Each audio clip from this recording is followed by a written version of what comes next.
A majority owned foreign affiliates is a company located in foreign country in which the parent company or multinational company owns more than 50% of the voting shares or controlling interest. बड़ा simple सा चीज है, जब MNC that is multinational company कोई भी foreign company का 50% से ज्यादा वोटिंग राइट्स ले 50% से भी ज्यादा वोटिंग शेयर्स या कंट्रोलिंग पावर ले लेती है तो उसको बोलते हैं मेजॉरिटी ओन्ड फॉरेन एफिलिएट्स। इसका मतलब फॉरेन की कोई कंपनी का majority power, majority voting power, majority controlling interest क्या करती है, एक MNC जब ले लेती है। तो अब बताओ, अगर कोई कंपनी का 50% से ज़्यादा तुम कंट्रोलिंग पावर और इंटरेस्ट ले लोगे, वोटिंग पावर ले लोगे, तो अब जिस भी कंपनी का तुमने जिस भी फॉरेन कंपनी का तुमने पावर लिया है, अब वो फॉरेन कंपनी का जो मैक्सिमम डिसीजंस होगा वो MNC लेगा। ठीक है, तो इसी को बोलते हैं मेजॉरिटी ओन्ड फॉरेन एफिलिएट। चलो फिर से देख लेते हैं।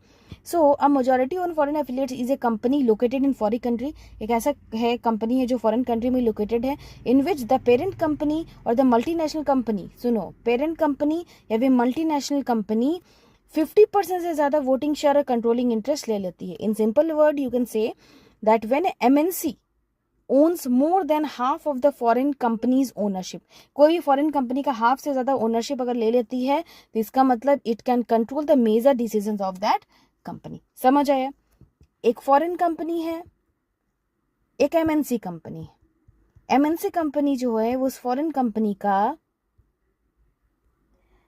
50% से ज्यादा वोटिंग पावर ले लेती है तो उस केस में क्या होता है, उस केस में जो डिसीजंस है वो कौन लेता है, वो MNC कंपनी लेती है। उसी को बोलते हैं majority own foreign affiliates.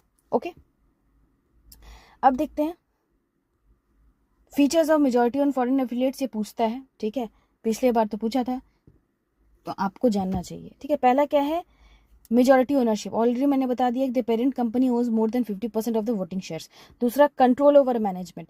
The parent company has significant control over the management and major business decisions. Obviously 50% से ज़्यादा पावर वो MNC ले लेती है तो उस केस में क्या होगा, जो पेरेंट कंपनी है मतलब जो MNC है वो क्या करेगी, सारे इंपॉर्टेंट डिसीजंस लेगी और कंट्रोल ओवर मैनेजमेंट रखेगी। तीसरा, operates in a foreign country. ये जो ऑपरेट करता है ना MNC, ये फॉरेन कंट्री में होता है। The affiliate is established and operate in different country different from that parent company.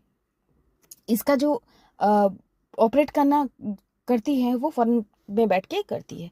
Fourth क्या है, separate legal entity. It generally have its own legal entity